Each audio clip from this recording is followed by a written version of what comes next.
एक बार एक बहुत बड़ा बिजनेसमैन एक छोटे से गांव में जाता है। उसका मकसद होता है कि उस गांव में एक बड़ी सी फैक्ट्री लगानी है। वह एक ऐसी जगह पर पहुंच जाता है जहां पर उसके सामने एक नदी होती है और उस नदी के सामने वह गांव होता है।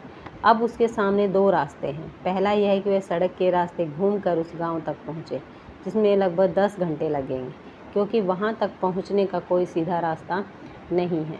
दूसरा रास्ता यह था कि वह एक नाव में बैठकर नदी के रास्ते उस गांव तक पहुंच जाए, जिसमें केवल 20 मिनट ही लगते। तो अपना समय बचाने के लिए उसने उस नाव के जरिए गांव तक पहुंचने का फैसला किया। वह नाव बहुत छोटी सी थी, जिसमें एक तरफ वह आदमी बैठा था जो नाव चला रहा था और दूसरी तरफ वह बिजनेसमैन बैठा था। नाव में बैठने के थोड़ी देर बाद उस बिजनेसमैन ने नाव वाले से पूछा, तुझे पता है तेरी नाव में कौन बैठा है? तो नाव वाले ने बड़े भोलेपन से कहा, नहीं साहब, मैं नहीं जानता। तब बिजनेसमैन ने कहा, अरे तू अखबार नहीं पढ़ता है क्या? मेरी फ़ोटो हर दूसरे तीसरे दिन अखबार में छपती है। तो नाव वाले ने कहा, अरे साहब, मुझे पढ़ना लिखना नहीं आता है। मैं बहुत छोटा सा था जब मेरे पिताजी गुजर गए थे और अपने परिवार का ध्यान रखने के लिए मैं बचपन से ही काम करने में लग गया, इसलिए मेरा स्कूल बचपन में ही छूट गया था।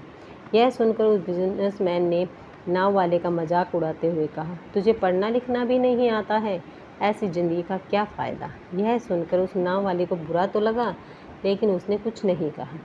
थोड़ी देर बाद वह बिजनेसमैन उस नाव वाले से बोला, अभी कुछ दिन बाद यह जो तू सामने ज़मीन देख रहा है ना, वहाँ मेरी एक बड़ी सी फैक्ट्री लगेगी, जहाँ पर हम मिनरल वाटर की बोतल बनाएंगे। उस नाव वाले को बात समझ नहीं आई। उसने कहा, किस चीज़ की फैक्ट्री?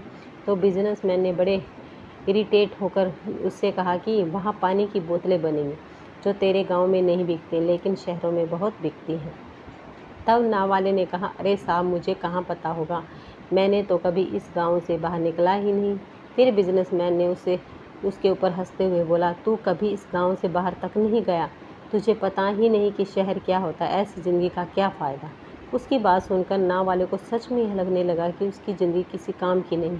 यह सोचते हुए उसकी नाव पर से ध्यान हटी और नाव की एक बड़े से पत्थर से टक्कर हो गई, जिसकी वजह से नाव में पानी भरने लगा और नाव डूबने लगा। उस जगह पर पानी बहुत ही गहरा था और किनारा बहुत दूर था। नाव वाले को समझ नहीं आ रहा था कि अब इस नाव को बचाने का कोई तरीका नहीं है। फिर वह अपनी जान बचाने के लिए नदी में छलांग लगाने ही वाला था। तभी बिजनेसमैन ने पूछा, आपको तैरना तो आता है ना? तो बिजनेसमैन ने घबरा कर पूछा, ऐसा क्यों पूछ रहे हो, मुझे तैरना नहीं आता है। उसकी यह बात सुनकर नाव वाले को हंसी आ गई और बोले, साहब, आपको तैरना नहीं आता, ऐसी ज़िंदगी का क्या फ़ायदा? यह सुनकर उस बिजनेसमैन को अपनी गलती का एहसास हुआ और हाथ जोड़कर उसके नाव वाले से कहा, तुम जो मांगोगे मैं तुम्हें वह दूंगा, बस मेरी जान बचा लो। तो उस नाव वाले ने कहा, अरे साहब, घबराओ नहीं, मुझे सिर्फ तैरना ही नहीं आता बल्कि डूबते हुए को बचाना भी आता है। आप मुझे कस कर पकड़ लो, मैं आपको कुछ नहीं होने दूंगा। और फिर उस नाव वाले ने न सिर्फ अपनी बल्कि उस बिजनेसमैन की भी जान बचाई। शिक्षा। तो हमें इस कहानी से यह शिक्षा मिलती है कि ज़िंदगी में कभी किसी का मजाक नहीं उड़ाना चाहिए या अपने से कम नहीं समझना चाहिए, क्योंकि हमें नहीं पता कि कब, कहाँ और कैसे किसकी ज़रूरत पड़ जाए। अगर वीडियो पसंद आई है तो वीडियो को लाइक, शेयर एंड सब्सक्राइब करना ना भूलें। धन्यवाद।